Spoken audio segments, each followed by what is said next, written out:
Bueno, pues estamos aquí con Alejandra Jacinto, portavoz de Vivienda de Sumar, y con Víctor Viruta, que es artista, cantante, para tener esta conversación. Muchísimas gracias por estar aquí.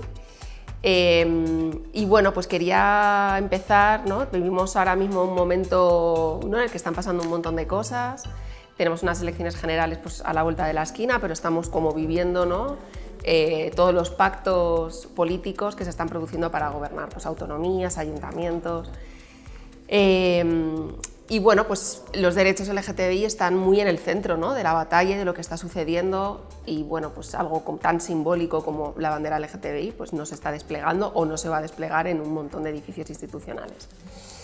Y en este clima yo escucho mucho hablar de miedo, ¿no? Aparte de preocupación, evidentemente hay preocupación e inquietud, pero también miedo incluso personal.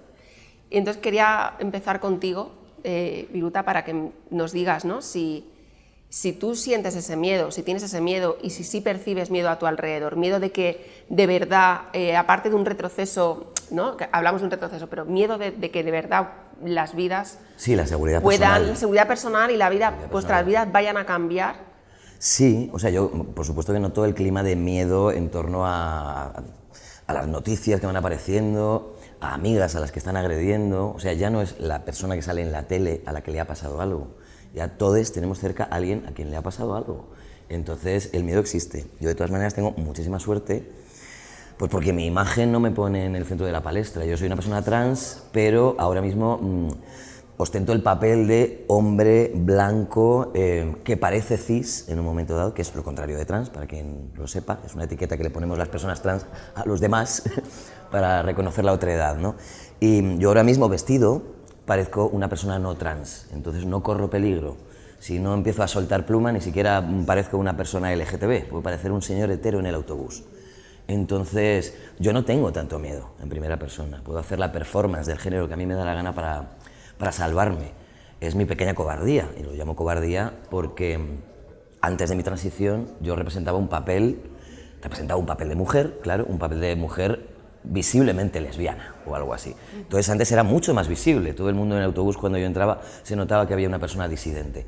Ahora no, pero entonces no tenía miedo, y ahora, aunque no me vaya a pasar a mí, tengo mucho más miedo porque es un miedo social. Es un miedo para mí, para mis compañeros, para mi entorno, para mí. Me gusta llamarlo colectivo, porque bueno, pues es una colectivización de identidades y orientaciones, ¿no? Pero somos mucha gente, muchísima gente. Entonces no podemos estar todos en peligro. Bueno, pero sí que da miedo, lo hay. Y Alejandra, sí, ¿qué sensación tienes tú también al respecto? ¿Crees también incluso que en los últimos tiempos se ha creado además como un clima de sospecha, ¿no?, casi de odio hacia el colectivo LGTBI y especialmente hacia las personas trans? Sí, yo creo que sí. O sea, me llama un mogollón la atención, ¿no?, lo que tú has definido como cobardía, que es prácticamente como una estrategia de supervivencia, o sea, sí, que es desde ahí, desde donde consigues, bueno, pues no sentir tú mismo ese miedo, ¿no? A mí me llama muchísimo la atención que tengáis que llegar a ese punto. Claro, y eso también desde mi privilegio, ¿no?, de persona cis, heteronormativa, heterosexual, claro, nunca lo he vivido, entonces se me hace como difícil, empatizo un mogollón con la situación, pero se me hace difícil sentirlo, ¿no? O sea, pero al contrario, me parece súper valiente, o sea, todo lo contrario que cobardía. Y sin duda, ¿no?, yo creo que hay ese miedo, ese temor social, porque además creo que hemos entrado, o sea, estamos viviendo, y yo creo que eso habría consenso, ¿no?, en un momento de ola reaccionaria en el que ya no solo por parte de la derecha y la ultraderecha, sino por parte también de gente con pensamiento progresista, que incluso en un momento dado dice, joder, se está yendo quizá demasiado lejos, es demasiado vanguardista, y entonces se empiezan a cuestionar determinados elementos. Y luego, claro, todo lo que estamos viendo ahora en las instituciones, ¿no? Yo el otro día, cuando vi el discurso de investidura de Isabel Díaz Ayuso, ella no necesita Vox para asumir la agenda ideológica, ella ya la tiene plenamente incorporada. O esta mañana, cuando hemos visto también ese concejal en Mérida que hablaba de, bueno, ¿qué es lo siguiente? Después de la bandera LGTBI, la bandera de la pedofilia. Bueno, en fin, creo que poco a poco se va instalando ese caldo de cultivo, y elementos que yo creo que hace unos años estaban bueno, pues fuera quizá del imaginario o estaban muy reducidos, empiezan a campar, no sé si a sus anchas, pero que desde luego lo están intentando. Entonces, yo creo que desde luego tenemos que estar alerta, tenemos que estar preocupadas y tenemos que estar, desde luego, pues ejerciendo estrategias en defensa propia, que es al final lo que estáis haciendo. Sí, o sea, y justo ahora lo del clima de sospecha, y creo que lo que dices, ¿no? El ejemplo este de que viene después de la bandera LGTBI o de la bandera trans, la bandera de la pedofilia, o sea, como que de repente se han repetido una serie de frases que parecían inocuas y que no lo son porque se ha empezado a asociar a las personas trans, ¿no? que utilizan la gente más conservadora, la gente más reaccionaria, para generar unas amenazas, fantasmas, de que podemos llegar a cometer, ¿no? las personas trans, ¿no? Como fraudes en los deportes, el fraude de ley que supondría cometer un asesinato machista y de repente devenir señora, ¿no? Que es lo que dicen siempre, pues como cosas que ni ocurren ni van a ocurrir, o las violaciones en los vestuarios y todas estas cosas que dan como tanto miedo, para que la gente que aún no se ha decidido diga, ostras, hostia, qué miedo claro, esto. Alerta. Yo encuentro mucha analogía y mucho paralelismo con el tema de derecho a la vivienda y la ocupación, ¿no? O sea, cómo el marco de la ocupación se llega a instalar en un momento determinado, precisamente como reacción frente al avance de conquista en materia de derecho a la vivienda, ¿no? Cuando de repente la sociedad empieza a entender, empieza a asumir y empieza a generarse una opinión mayoritaria. Yo recuerdo en el año 2013, en La Paz, el 95% de la población estaba de acuerdo, oye, había que garantizar el derecho a la vivienda, la dación en pago, los alquileres sociales, y frente a eso es leído perfectamente bien, y entonces se empieza a instalar el marco de la ocupación y ahora estamos en esas, que es una de las principales preocupaciones. Y ahora en cada informativo sensacionalista, que son prácticamente todos los que son gratuitos y en televisión, Total. está la amenaza esta de la ocupación de no te vayas a por el pan porque se van a meter unos desarrapados Total. en tu casa, ¿no?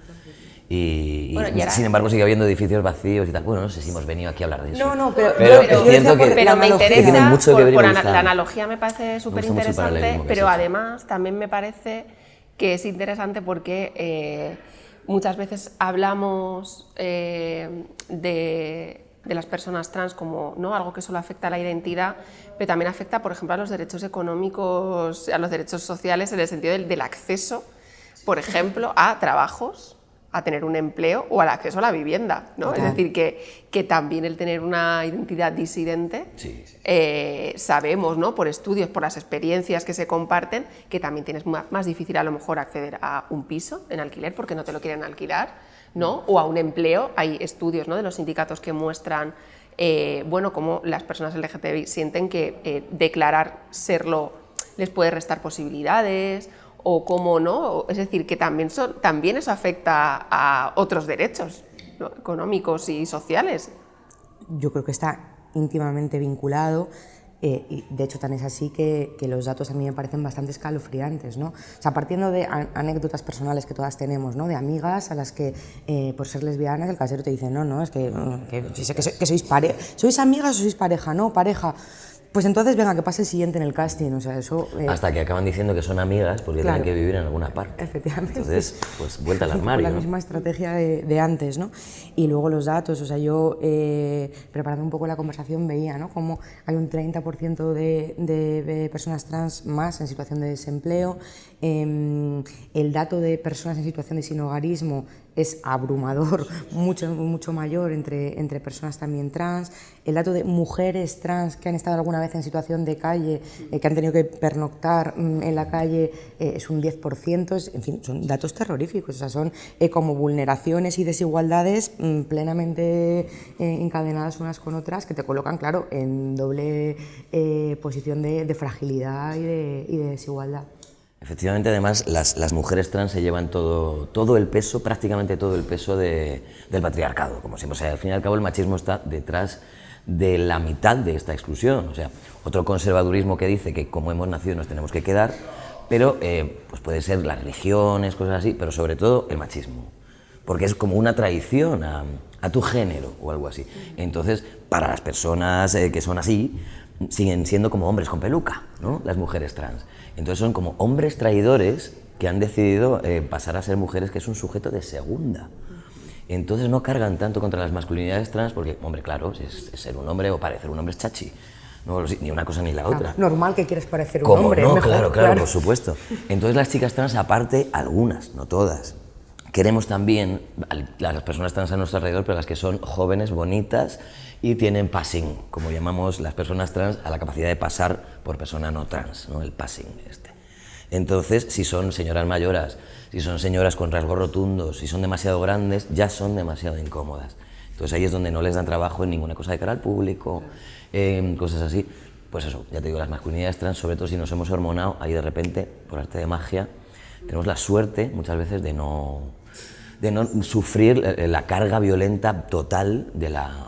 Eso, te iba a preguntar justo eso, si crees que la peor parte, de hecho, de todo este debate, ¿no? Y de todo este enfrentamiento alrededor de la ley trans, la autodeterminación de género, se ha puesto justo sobre las mujeres trans. Sí, estoy absolutamente porque, es decir, la convencido. sospecha o determinadas afirmaciones sí que se han hecho en general de todas las personas trans, pero de repente se ha puesto muy el foco en las mujeres trans, ¿no? Como si, ¿no?, las masculinidades trans no existieran, o como si el problema estuviera justo en las mujeres trans. Fíjate que si no sé si el problema son los penes, madre mía, porque es que hay como cierto susto a que se metan los penes en los espacios donde no tendría que haber penes, ¿no?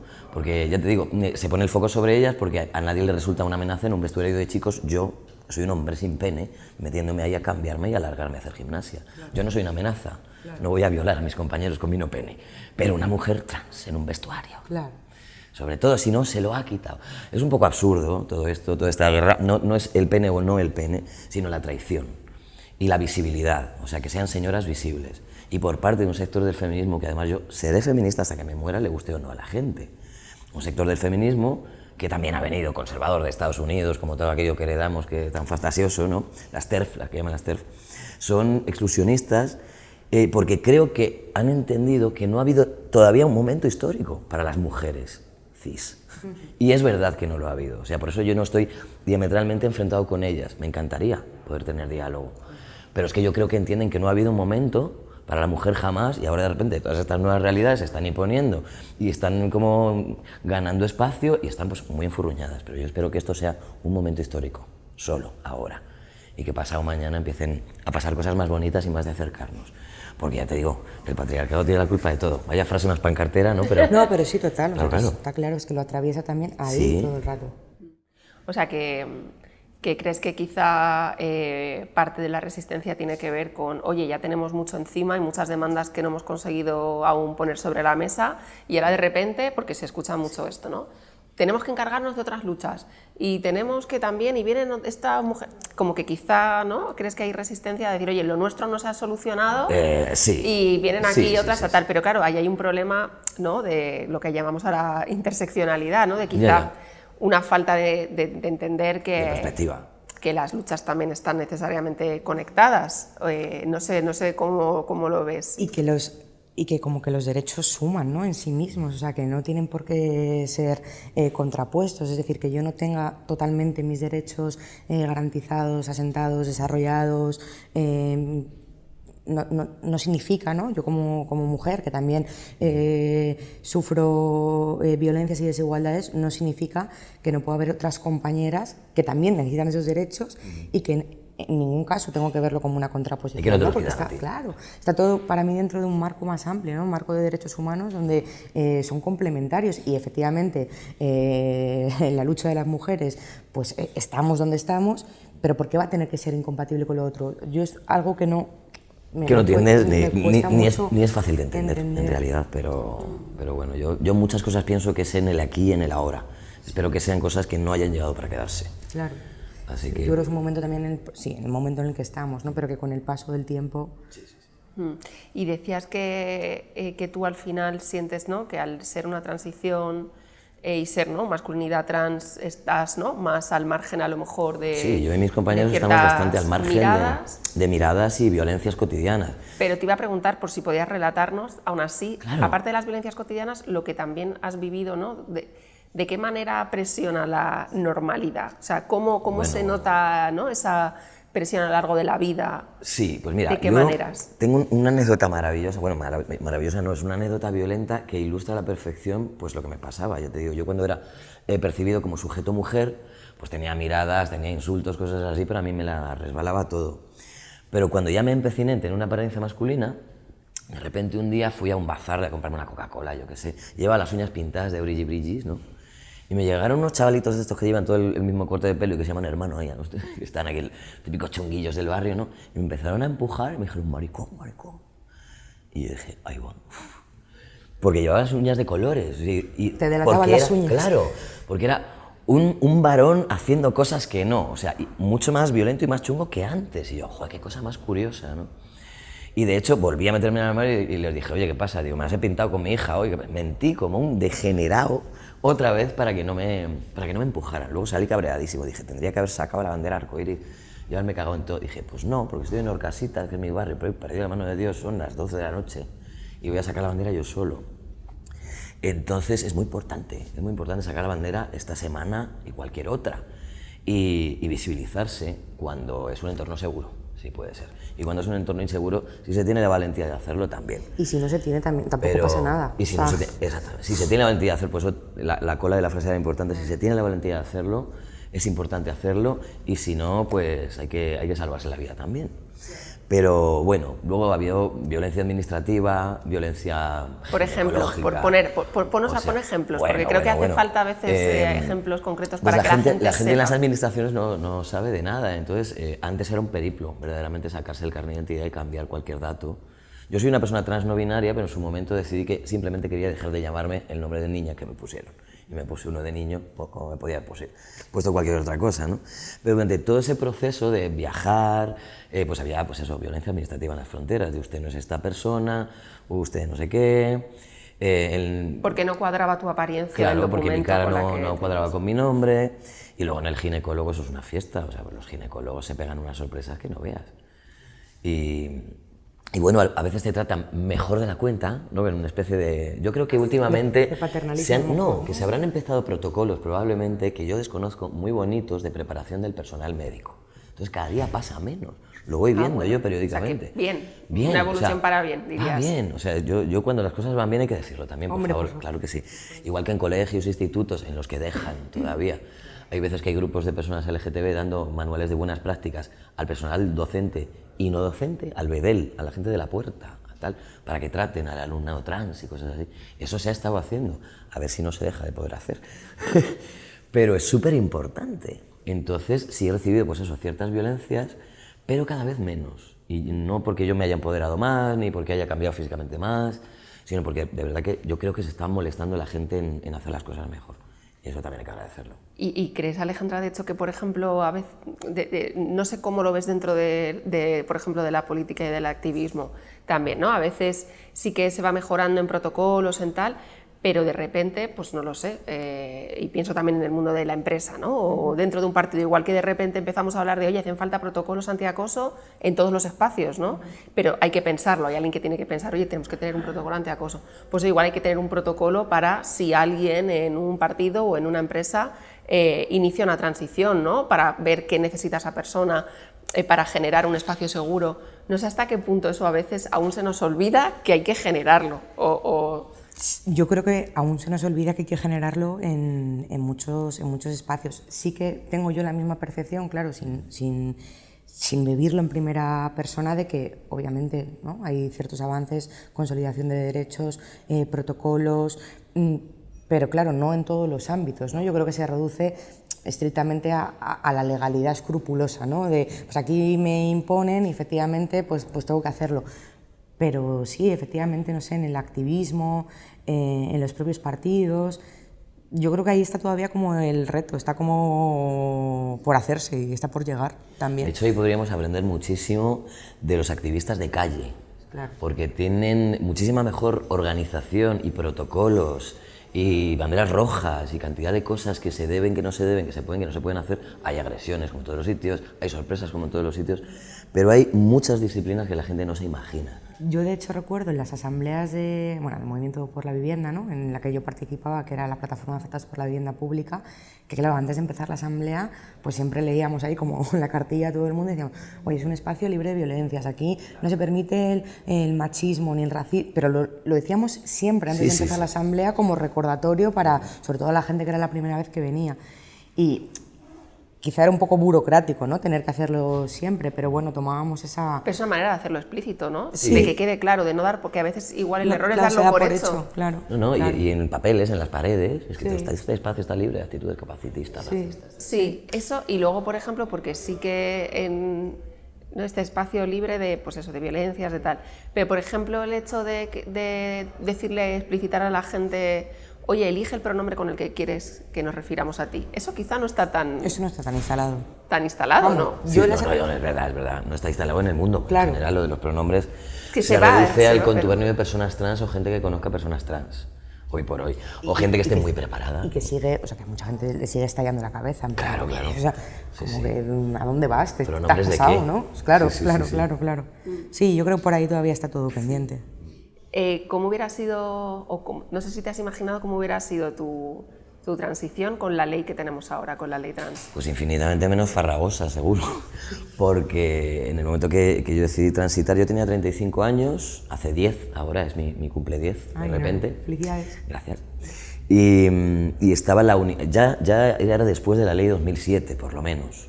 Entonces era el protocolo que es que había que estarse 2 años hormonando, tenías la supervisión y la tutela prácticamente del equipo médico del Ramón y Cajal, de la que se llamaba Unidad de Trastornos en ese momento, de identidad de género, éramos unas trastornadas todas y éramos unas mentirosas todas también, porque con una serie de entrevistas te exigían que entraras en los cánones de lo que ellos entendían como masculinidad. Entonces te preguntaban cosas como ¿te gustan los coches o las flores? Sí, hija, sí, y esto estamos hablando de no hace tanto, ¿no? Un test de los años 50, el test de Minnesota se llamaba, o test de la vida real, que es cosas de chica y cosas de chico. A ver si te gustan o te dejan de gustar. Entonces era un absurdo, porque claro, la gente era única, original e irrepetible. Entonces, si te confundías de pregunta, igual no te dejaban transitar. Y entonces la gente pues iba y contaba la milonga. Yo tenía amigas trans que no eran nada femeninas explícitamente, que iban en el día a día con su chandalito, sus vaqueritos y su mochila, y ese día se iban de punta en blanco con una minifalda, unos tacones, la rejilla y toda la historia, y se montaban la performance de Femme Fatale, ¿no? Entonces pues era un momento duro, porque los que ya éramos más mayores y estábamos como un poco más seguros y teníamos más madurez, pues no nos hacían tanto daño. Pero a las personas más jóvenes y más vulnerables, los propios profesionales les hacían daño, les hacían mucho daño, con sus preguntas, con sus tempos. Nos decían mucho, tenéis que plegaros a nuestros tempos, porque la gente quería enseguida el informe o la hormonación o lo que fuera. Y agarraban y enseguida te decían que no, que eso iba a ser cuando a ellos les diera la gana, de una manera un poco tiránica. Entonces, afortunadamente cambió un poco, cambió de gente, sigue habiendo profesionales que se encargan de esto solo, pero de una manera mucho más libre. Entonces la gente ya puede elegir su propia aventura. Pero me parece una barbaridad, o sea, que tú lo cuentas así con mucha naturalidad, pero a mí me parece una barbaridad como esa sensación, ¿no?, de someterte a un examen para poder ser quien eres, y en función de si dices flores o dices coches, estás más cerca o no de poder ser quien eres. Sí. ¿No? Y que otra O sea, persona esto la gente no lo sabe. decida cuánto eres o qué Claro, eres. ¿cuánto? O sea, ¿cuánto eres? ¿Cuánto de trans eres? Claro, ¿cuánto? Es algo como cuantificable. Entonces ya, espectacular. pues según te veían, ¿no? Yo recuerdo que un día, pues en general pues iba de persona cómoda y ya está. Yo vestía antes igual que ahora. Pero un día venía de un bolo o algo así, venía vestido como de David Bowie o algo así. O sea, como de un morado, terciopelo, el rayo pintado en la cara, los pintos pendientes así grandes. Y fui a la consulta así. Plin, me miró de arriba abajo el hombre y me dijo, ¿vienes vestido de espantajo o de chica? Y yo, bueno, no sé, de espantajo, de chica. Yo ya me enfrentaba a él, ¿no? Y un día recuerdo, había una asistente al lado, una chavala jovencita, era un psiquiatra. Y me dijo, ¿entonces no te gustaba el fútbol? No, digo, no, la verdad es que me horroriza, caballero, no lo puedo evitar. No me ha gustado nunca, no lo sigo, ni juego bien, ni me entretiene verlo, no me gusta el fútbol. Y me dice así como con mucha sorna, dice, bueno, siempre puedes ver la zona de deportes, que es eso que hay al final de las noticias, de los informativos, para poder tener conversaciones normales con hombres normales. Y yo, uy, lo jade, chico, me empecé a escojonar. Y la asistente le dijo, X, no voy a decir su nombre porque no se lo merece. Dice, hombre, esto ha sido un poco machista, ¿no? Si hasta la aprendiz dijo en voz alta que eso había sido un poco machista. Yo, claro, yo me mandaba de la risa, pero ese era el nivel de cuestionamiento y de cosas. Eran personas que no habían trabajado con gente trans nunca en la vida. De repente eran un equipo, psicólogos endocrinos y tal, pero no sabían nada de esto. Entonces ahora es un paraíso. Igual lo que nos falta es conciencia, ¿verdad? De todo lo que... de cómo ha sido hasta ahora. O sea, yo creo que falta. O sea, memoria. Sí, pero memoria, pero incluso conocimiento en el momento de lo que estaba pasando, ¿no? O sea, creo que para las personas cis, o para esto no ha traspasado tanto la barrera de saber lo que suponían este tipo de procesos, ¿no? Y que yo creo que cuando se escucha, a la gente alucina. Yo alucino y tengo conciencia y estoy absolutamente politizada con el tema y una posición política muy, muy nítida. Pero fíjate que, o sea, yo alucino, pues imagínate, o sea, la gente no claro, lo sabe, la gente no lo sabe. Entonces, tú cuentas esto y yo creo que es, o sea, como que haya falta, ¿no? Falta un canal de información para que la gente sepa, bueno, pues todo lo que pasáis, ¿verdad? Porque yo creo que es desconocido. Claro, yo, por ejemplo, casi toda la gente trans que conozco son de alguna manera visibles y se molestan en intentar allanar el camino de los demás. Antes la gente trans intentaba esconderse lo que podía y normalizar, que me parece una palabra terrible, normalizarse o pasar desapercibida por el mundo, pero ahora casi todo el mundo es activista, casi toda la gentita trans, porque como es el momento en el que si no nos visibilizamos no se van a dar cuenta de cuántos somos y de que en el fondo somos inofensivos y vamos a violar a sus hijas en el colegio, pues por eso pues ahora se está lanzando la gente a contar. También es algo que creo que o sea, que las personas cis tampoco os podemos exigir, en plan, es que no nos habéis contado todos vuestros problemas y ahora cuando nos los contáis, pues claro, efectivamente, ¿cómo no vas a empatizar? Es que es imposible no empatizar, o sea, que creo que no es una cosa, un arma arrojadiza de, si nos lo contáis mejor, entonces lo entenderemos, no, o sea, que creo que también ahí el esfuerzo está en nosotras, ¿no? Joder, pues en leer, en escuchar, en... Sí. Mantener este tipo de... tener más información. Feminismo, sí, claro, que no te apetece estar a todo el mundo de pedagogía diaria repitiendo las mismas cosas porque esto no se debe, porque esto sí, pero sí, claro. Pero sí un poco. Entonces, por lo menos en este momento histórico, si nos toca estar contando nuestras historias para que vean que no vamos a morder o incluso reclamar el derecho a ser malas personas. También puedes ser trans y mala persona, jolín, como vosotros. Claro, ¿no? claro. Esperemos que no sean mucho, pues se agarrarán los conservadores a ese clavo ardiendo y a esa mala persona trans para echarnos a todas las demás la tierra encima. Pero bueno. Bueno, pero claro, ¿no? Todo. El problema es achacar a las personas trans todos los problemas del universo. Luego, entre la población hay población que comete delitos, siempre, seas trans, seas cis, seas hetero, seas lo que sea, ¿no? Es decir, que creo que el problema es como no ligar necesariamente una condición a una amenaza, porque evidentemente... Cuando hay un caso... Sí, el problema es cómo se utiliza, sí, claro. Por supuesto. Sí, ¿Veis? Claro, pues por eso digo, o sea, como lo de la ocupación, ¿no? Que hay un caso, claro, o sea, aparecen todos los cañones, pero claro, está detrás el discurso de odio que no es casual. Y tú, Alejandra, por ejemplo, ¿tú recuerdas haber tenido referentes trans? Porque esto también es algo que le solemos preguntar a las personas trans, pero yo creo que es que la cosa... es si nosotras hemos tenido referentes también trans, gente a la que seguir, a la que admirar, a la que ver, ¿no? Claro, o sea, no, claro, yo creo que ese es uno de los problemas, ¿no? O sea, yo no he tenido referentes trans, pero te diría ni siquiera es que yo tampoco. LGTBI. Claro, no, a mí me parece como... Exactamente. Es como, ¿cómo lo hacéis vosotros? Porque, claro, yo no, y quizá tenga que ver mucho con esto, de la falta de información. Pero claro, vosotros tampoco y aún así habéis tirado, ¿no? O sea, que es como... Sí, es que hubo un tiempo en el que, hubo un tiempo que todavía sigue ahí un poco, pero el estigma era tan bestial que nadie se quería plantear ser trans. O sea, todo era marginal, era como querer tener un hijo drogadicto. Sí. Entonces era más o menos lo mismo. Las madres pensaban, pues eso, que putas yonkis y trans eran un poco una cosa... La mía, la primera, yo veía a las mujeres trans en los 90 y pensaba que eran una otra edad, decía, pobrecitas, tienen que estar, no que estuvieran locas, sino jodidas. Sí, pero tienen que estar mal. Pero no me atravesaba.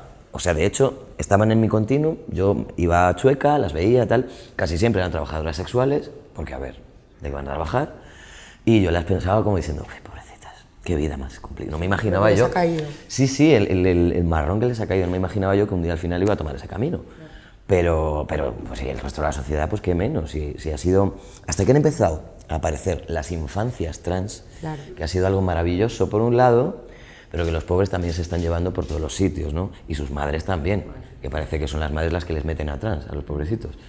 Pero o sea, no hay nada más cándido que un niño, una niña o un niñe que todavía no está sucio de sociedad. Y entonces si son trans, porque es que son trans, y se da uno cuenta, todavía no pueden ser mala gente, ni decadentes, un crío no puede llevar un estigma todavía, entonces el estigma se lo lleva la familia. Pero han hecho que la realidad trans se le quite a la gente del imaginario popular, que solo son mujeres trans, putas y pobres. Entonces ya hay más. Pero y ahí en la infancia veo también un temazo que es cómo, aparte de las infancias trans, que en la infancia en general, cómo, igual que no dar por hecho la heterosexualidad, que es la presunción de heterosexualidad, cómo no dar por hecho, ¿no?, la cisnorma, ¿no? Es decir, cómo enseñar, ¿no?, a nuestras hijas, a nuestros hijos, bueno, que tener una vagina o un pene no necesariamente condiciona tu identidad. O sea, cómo meter eso, ¿no?, para que precisamente su capacidad, ¿no?, de decidir quiénes son sea mucho mayor que las que han tenido otras generaciones. A mí me preocupa un mogollón, como, y además yo tengo una hija de 2 años y medio, y claro, o sea, es que es muy difícil, porque es todo el rato desde el principio. O sea, yo recuerdo desde ya bebé recién nacida, bueno, todas, ¿no?, pero anécdotas tan simples, pero tan cotidianas y tan permanentes de niña, y te sacan el peto rosa, ¿no? Claro. O sea, como todo el rato. Sí. Pero me ha costado incluso con mi madre decir, es que Ara prefiere... ¿Le gusta otro color? Sí, de hecho el que le gusta es el arco iris, o sea, total, ¿no? Y es complejo, o sea, a mí eso me parece como dentro de la maternidad, que me parece un temazo en todos los aspectos, y es muy complicado y es muy complejo, encima intentar educar con esa perspectiva, pues es uno de los retos que yo tengo ahí personales, como con ella. Que no veas, yo tengo amigos trans que son padres, adres y algunos gestante y todo. Y han intentado a sus bebés criarles en neutro y han durado menos que la siesta un loco. O sea, era muy difícil porque el mundo está generizado. O sea, el mundo está lleno de estímulos, y pues ya no solo en la tienda o los juguetes o las cosas, sino ya también la propia resistencia de los niños a lo que les queramos poner nosotros. Claro. ¿Sabes? Entonces, lo suyo sería educarles en libertad. Y punto. Y igual, yo tengo amigas que son lesbianas muy masculinas, que tienen niñas que dicen, me han salido princesita, y son súper princesita la niña, y todo lo quieren de Barbie, todo lo quieren rosa, todo lo quieren, porque son ya mayorcitas y ya eligen. Y les gusta eso. Entonces, pues darles libertad y protección y cariño, y eso es lo que hay que darles. Desde ahí. Pero claro, para poder educarlas en libertad, o sea, no puede estar solamente con una opción disponible, ya, ¿no? Entonces, claro, eso es como... Y con todo y con eso, ahora las niñas tienen algunas libertades más que los niños de antes, porque los niños de ahora, si se ponen arcoiris y se ponen unicornios, van a estar observados. Sí, total. Y las niñas, si un día se quiere vestir de gris del todo tu niña, pues la viste de gris y que ya sí, está. Sí, ahí hay una diferencia. Qué gris es la masculinidad, por cierto, qué aburridísima. Y entonces es menos digresión, ¿no? O si ella se quiere subir a los árboles y volver con la braga llena de tierra, pues va a poder hacerlo porque es peque. Pero los niños lo tienen crudito también. Alguien me preguntaba por qué había tantas niñas trans, y yo dije, pues yo qué sé, a lo mejor porque nunca les dejaban ponerse arcoíris, ni brillitos, ni cosas así de divertidas. Es que la masculinidad es tan aburrida, la gente se monta de la risa. Digo, hombre, claro, ¿por qué no? Ellas sabrán. Y para terminar, así una pregunta, la misma pero desde lados diferentes, que es, ¿qué crees que en este momento, o qué en este momento le pides a la política, en este momento en el que estamos viviendo? ¿Qué crees que tiene que hacer la política para pasar, ¿no?, este momento? Y tú, Alejandra, ¿qué crees que debe hacer la política en un momento como en el que vivimos respecto a los derechos LGTBI? ¿Cómo hacer? Pues yo creo que no lo estaba haciendo perfecto, pero no lo estaba haciendo tampoco mal la política, en la que yo estoy empezando a creer ahora, porque yo antes ya era muy anarquista del todo, ni votaba, me olvidaba de todo, pero bueno, ya voy teniendo una edad y no se puede ser tan punky. Pero qué guay escuchar eso. Ahora empieza a creer en la política. Oye, pues yo lo estoy escuchando últimamente mucho más de lo que lo he escuchado nunca también. Lo escuché el otro día en el acto del ministerio de amigas también bastante antisistema, que estaban empezando a creer en la política. Digo, bueno, no me siento tan solo, de repente. Pero sí un poco, pues lo que habíais estado haciendo, por lo menos no desfallecer. O sea, le pido a la política que no se canse, que de las personas que más palos se están llevando son las del Ministerio de Igualdad. 100%. Todas cis, las pobres mías, están llevando todas las galletas que las personas trans no nos estamos llevando, sin ser nada de eso hechas y sin ninguna necesidad. Bueno, sí, la necesidad de escuchar a la gente, que es lo que deberíais hacer todos los políticos, escuchar a las minorías oprimidas y hacer algo en consecuencia, algo tan sencillo. De acompañarlas. Acompañar. Y eso es algo que otros partidos políticos no hacen, o sea, elaboran protocolos, pero sin haber escuchado a la gente. La misma ley trans hubo que hacer presión otra vez para que no se quedara, o sea, no se consiguió todo, pero bueno. Pero es una ley para un momento histórico con el de ahora. Yo sueño con que en el futuro se caduque esta y haya otras cosas, claro. ¿Sabes? Y la vida es moverse, ¿no? Pero yo os pido eso, pues que no os canséis todavía. Un poquito más. Sí, yo creo que vamos, o sea, que es verdad que es cansado, pero quiero decir, es cansado pues mucho más para vosotros, ¿no? O sea, como que sí. Entonces, que yo creo que solo estamos existiendo, entonces... Claro, ya, pero que, o sea, que la mera existencia, o sea, no sé, o sea, como que es guay. Que sea un capo de minas, sí. Lo que nos dices, pero, no sé, yo creo que lo que tenemos que hacer es, efectivamente, intentar al menos no desfallecer, pero y estar a la altura, ¿no? Y estar a la altura del momento político, del momento actual, entender también pues toda la parte positiva, más allá de las amenazas que son evidentes, no quedarnos en la amenaza, en el terror, en el miedo, sino acuerparnos colectivamente. Este año sigue reivindicando a partir de por fin hay ley trans, hace un año no la había, y poner, digamos, en el saco de los ingredientes todo lo que hemos conquistado y saber que es un punto de partida y que vamos a seguir yendo a por más, y que si lo hacemos juntas, yo sí que creo que se tiene que hacer juntas desde las instituciones, desde los colectivos sociales, movimientos sociales. Yo creo que queda batalla para mucho rato, y que si una un día se cansa, pues nada, pues desfallece un poco, claro, ¿no? Y la levantamos, la dejamos descansar y seguimos. Sí. Y ya está. Pues mil gracias. Gracias. Muchas gracias.